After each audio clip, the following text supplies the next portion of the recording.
Okay, so I'm not really sure exactly if I have it sighted in or not, but I'm going to give it a shot anyway. And I'm going to attempt to put some holes in the spray can and see what happens. I'll try to get myself in the frame.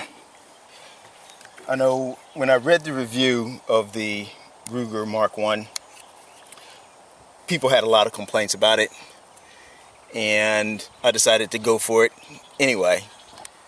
And now I can understand some of their misgivings with this particular pistol.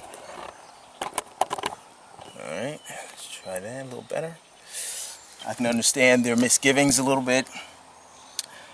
And it costs 69 bucks. That's not bad, but even for 69 bucks you would expect, one, not to have the sight fall out, not to have the O-ring split,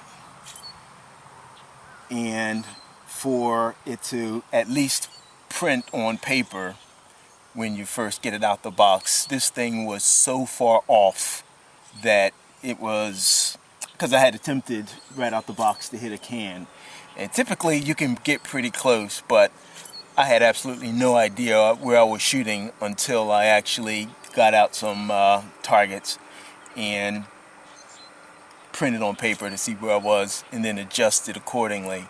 But it was very far off. I'm not sure if all of them are like that, but the one that I have was, and that's about all I can go with. Alright, let's see if we can take a shot here. And it's somewhat of a pain in the neck to continuously remove the cocking assist.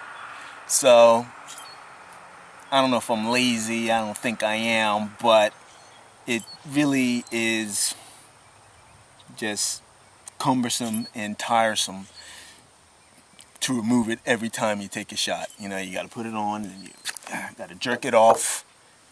And nothing in the literature suggests that firing it with the shroud on actually impacts the accuracy of it at all. So if it doesn't, why take it off, right? Okay, let's see if we can hit the can.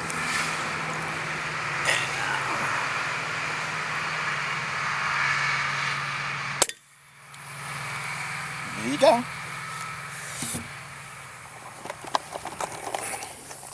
Obviously we got a penetration.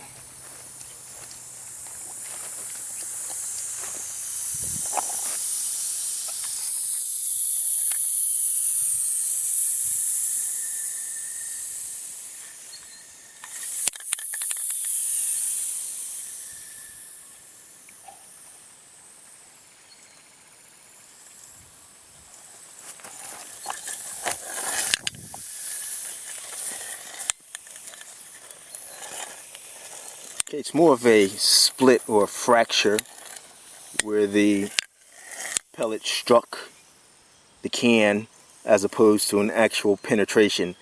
Now, as I said, I believe I said in the previous segment that it is a ballistic tip, and the ballistic tip may not have the potential to penetrate as greatly as an armor-piercing pellet would. And there is a ballistic tip right there. Just a little double-sided cone of some plastic or polymer material. Alright, so we'll set up another one and see if we can do that. One thing about empty cans, they're never empty. And I got some of the junk on my shoes, but oh well. That'll come off.